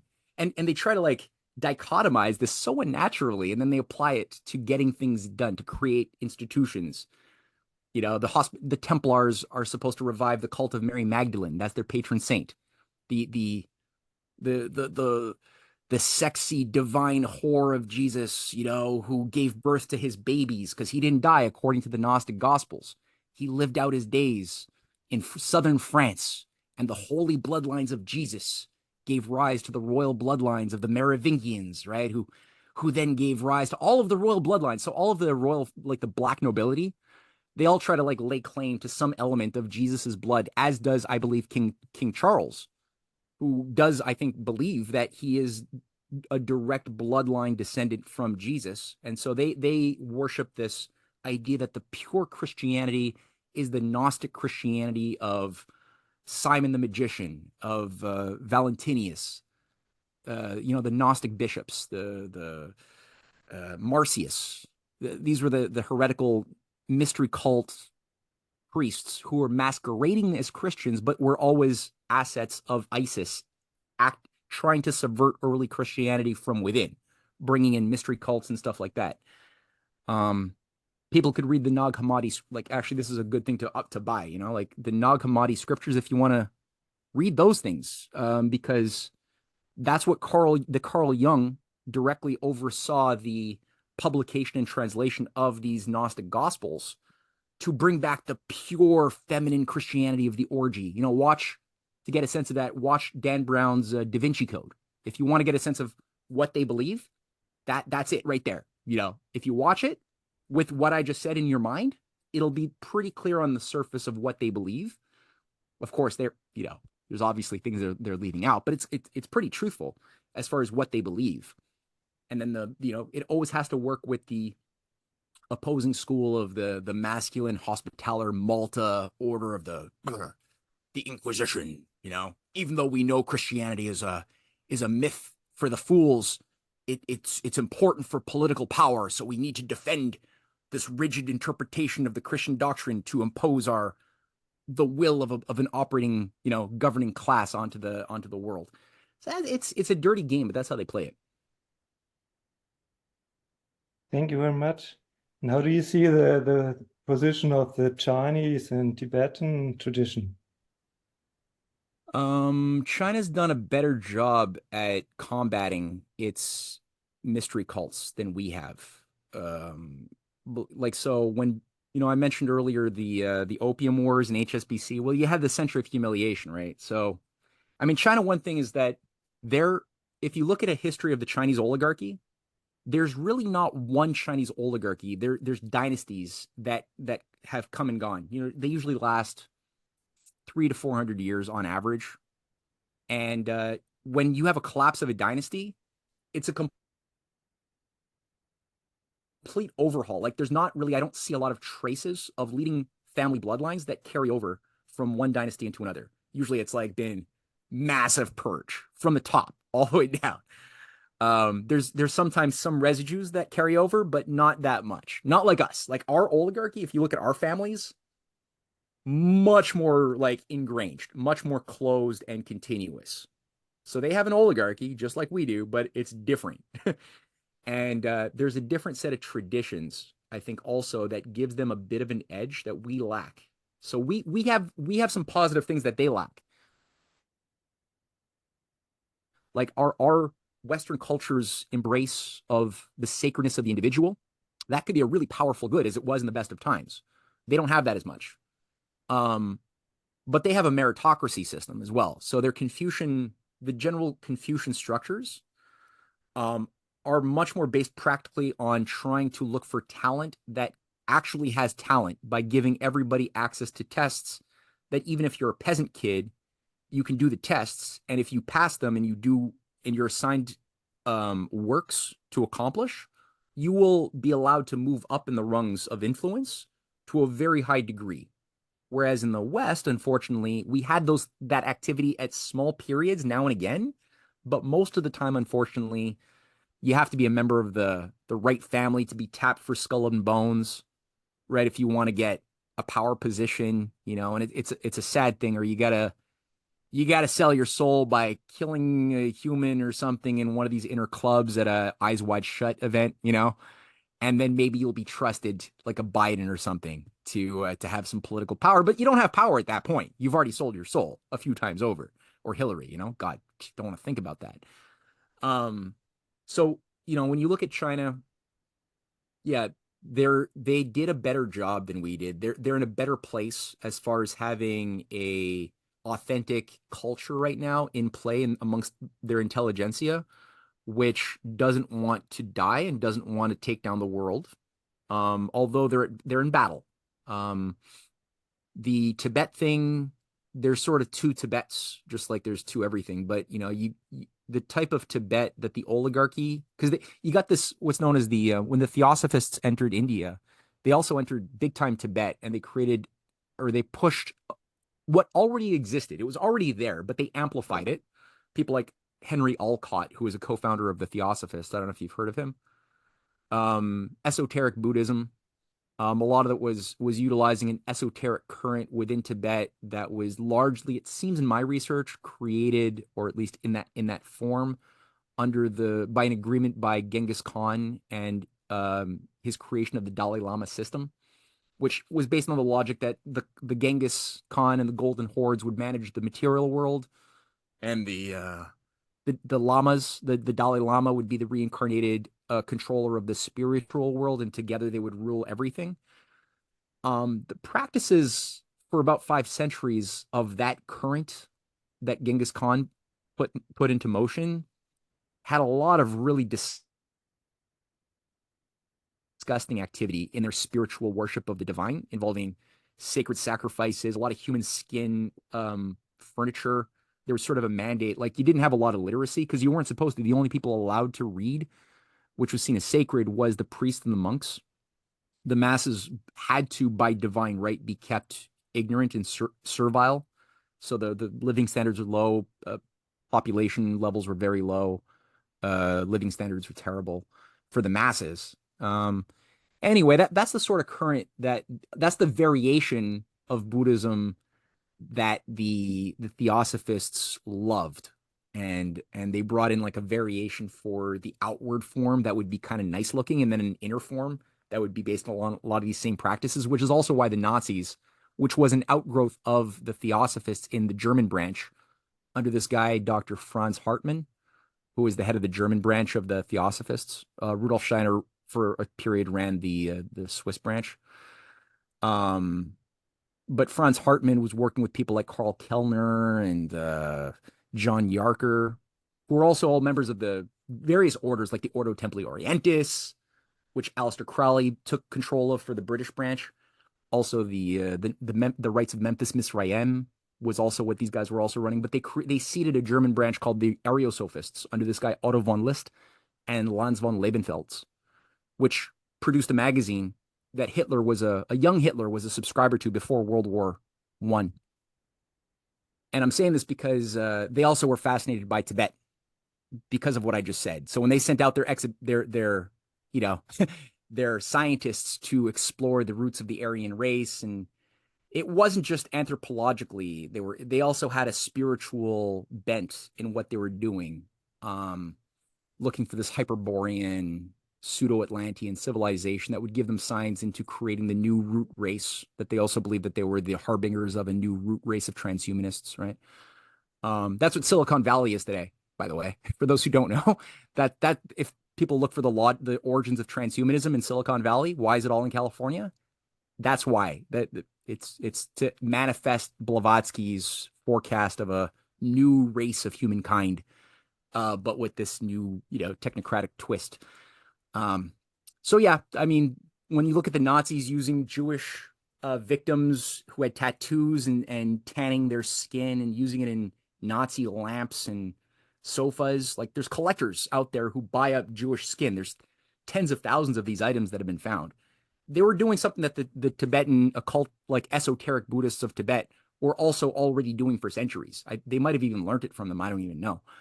But it wasn't just for aesthetics. It was done because there's an idea that the spirit and the divine is located in the blood and in the skin, in the fluids of the body. So they have this weird, very materialistic spirituality that's part of their cosmology too. Thank you very much. Sure. Walter, we've reached 2 hours. What do you think? Can we, or Matt, do we have time for another question, or shall we ask Matt to wrap up with any closing thoughts? Yeah, I think Matt, again, thank you very much. I think it was very, very tight stuff for people, but we can watch it again, hopefully, when the video works. The subtitles are artificial intelligence, so something is good, something is not so good, but I think together with the picture, it will work. So, do you want to wrap up, Matt, or shall we just close? Yeah, I mean, thank you guys for inviting me. This is pleasurable to just go through this, and it helps me also organize my thoughts when I have an opportunity to do this sort of thing, which is I encourage you guys too. I mean, to do this. Like the best way to learn is to teach, right? So for me, whenever I write an article, whenever I work on a book or prepare a presentation, it makes it more alive in my heart. So for you guys to, as part of your method, I don't know if you already do this, but if you don't do this more often, teach each other. Give yourself little assignments that you just take turns showcasing your ideas to each other. even between your every, whatever you do this every 2 weeks, if you could do this more often with smaller groups, even amongst yourselves, it's really good, really great way to learn. And it increases your power, both of understanding, discovery, and communication all at the same time. It's really nice. So thank you. And also, a lot of what I'm saying on the occult is going to come out in. So I did the book series that people can find if they want to read more into this stuff, Clash of the Two Americas, and I'm just finishing 3 books on the occult. I wasn't sure whether to release them individually or all at the same time. I'm just going to do them all at the same time.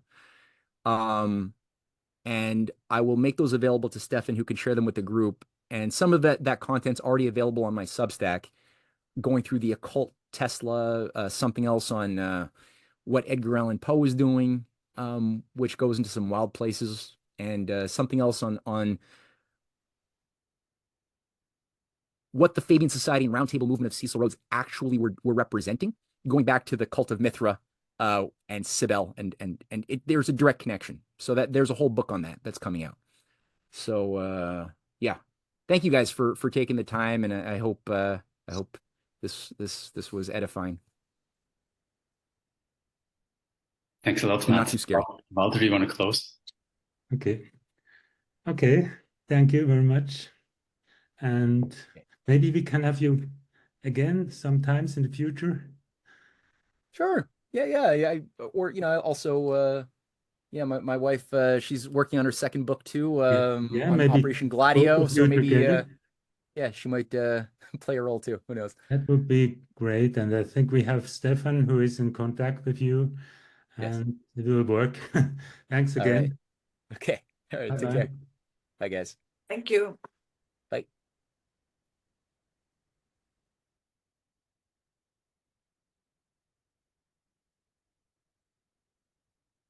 Thank you.